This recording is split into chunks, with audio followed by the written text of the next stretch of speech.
African youth, leading the charge of revolution. Africa is changing. Not tomorrow, not in the distant future, but right now.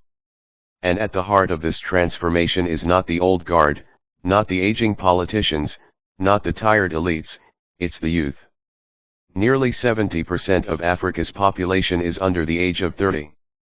That's not just a number. That's a tidal wave of energy, anger, creativity, and hope. African youth are not waiting for permission. They are not waiting for broken systems to fix themselves. They are not waiting for old powers, whether foreign or local, to step aside. They are taking charge.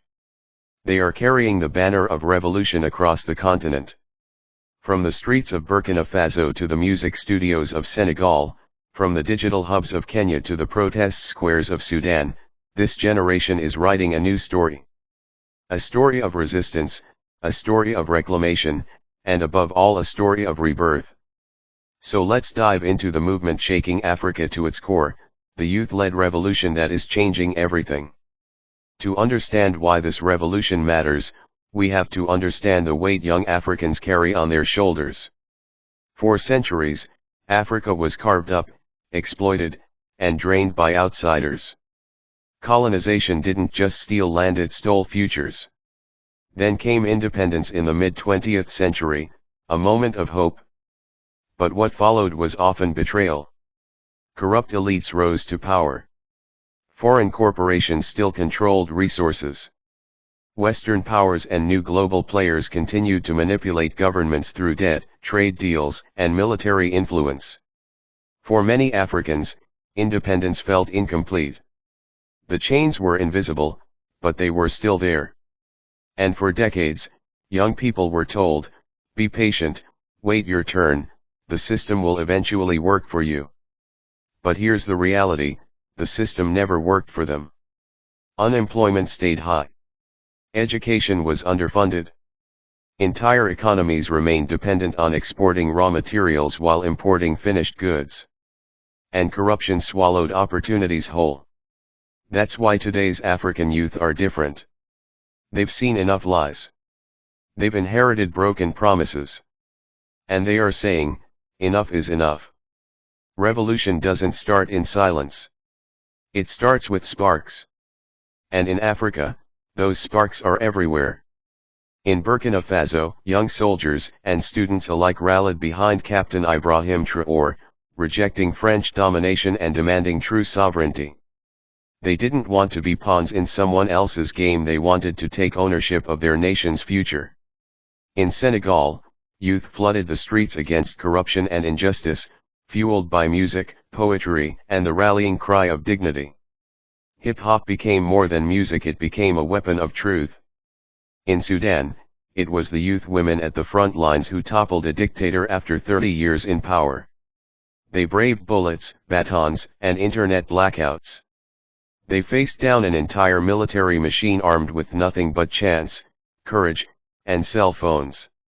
In Congo, youth movements are challenging foreign mining companies that exploit resources like cobalt, gold, and coltan minerals essential for the global tech economy. They are asking the hard question, why is Africa rich in resources but poor in reality? Who benefits from our suffering? Everywhere you look, young Africans are no longer content to be victims. They are rising as leaders. And they are reshaping politics, culture, and technology to reflect their vision, not someone else's. Politics in Africa has long been dominated by aging elites, many clinging to power well into their 70s and 80s. But young Africans are rewriting the rules. They are demanding sovereignty, not dependency. They are exposing corruption and pushing for transparency. They are organizing grassroots movements that reject old political structures in favor of community-led governance. In places like Nigeria, the #EndSARS movement wasn't just about police brutality, it was about young people saying they will no longer accept a government that treats them as expendable. In Burkina Faso, the youth didn't wait decades for slow reforms, they embraced revolutionary change, removing leaders who failed them. And across the continent, new parties, youth-led coalitions, and activist networks are rising. They don't just want to participate in politics, they want to transform it. This is not resistance for resistance' sake. It's a demand for a new social contract, one built on sovereignty, dignity, and a future that actually belongs to the young. Revolution isn't only fought in parliaments or on the streets. It's also fought in studios, on stages, and across social media timelines. African youth are wielding music, art, and digital tools as revolutionary weapons. Hip-hop, Afrobeats, and spoken word poetry are fueling political consciousness. Social media platforms like Twitter, TikTok, and WhatsApp are being used to organize protests, expose corruption, and share uncensored truths. Think of movements like YN Amar in Senegal, musicians who transformed into activists. Think of how Nigerian youth used hashtags to draw global attention to their struggles. Think of how Sudanese women used viral images to embody courage in the face of dictatorship. Culture is not entertainment, it's mobilization. It's consciousness. It's revolution disguised as rhythm and rhyme. The world may see Africa's youth as dancers, singers, or influencers. But behind every beat, behind every lyric, behind every viral video is a deeper message: we will not be silenced. But revolution is not only about protest, it's also about creation. And here, African youth are leading in ways the world often overlooks. From Nairobi's Silicon Savannah to Lagos's booming tech scene, African youth are building apps, startups, and digital platforms that solve local problems with global potential. They're creating fintech to give banking access to the unbanked.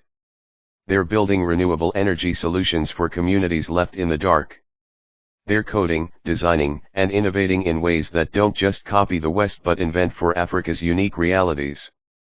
This is not charity work. This is not aid. This is youth-driven innovation that proves Africa is not waiting for handouts, it's building its own future. But let's not forget the streets remain the raw front lines of revolution. Across Africa, young people are risking everything to confront military regimes, foreign exploitation, and failing economies. They face tear gas, bullets, and imprisonment. Many have died for the cause of freedom. Yet they keep coming back. Why? Because they know the stakes. They know that without their struggle, the future will look exactly like the past. And they refuse to inherit a broken system. Every march, every sit-in, every viral hashtag is part of a larger declaration: Africa belongs to its people, not to foreign powers, corrupt leaders, or exploitative systems. This is more than rebellion. This is a renaissance. A rebirth. The youth of Africa are not just tearing down old structures, they're building new ones. They are not just resisting, they are creating. They are not just reacting, they are leading. They believe Africa's future will be determined not by outsiders, not by the so-called international community, not by aging elites, but by the bold and restless energy of its youngest generation. And this is what terrifies the world. Because if African youth succeed, the entire global order will shift. No longer will Africa be seen as a continent of poverty and crisis. It will be seen as the superpower it truly is, the beating heart of the 21st century. Please like and subscribe to support this channel. So here's the truth: the revolution is already happening. It's not in the future, it's here. African youth are already leading the charge. The only question left is this: will the world be ready when Africa's new generation takes full power? Because one thing is certain, nothing can stop them now.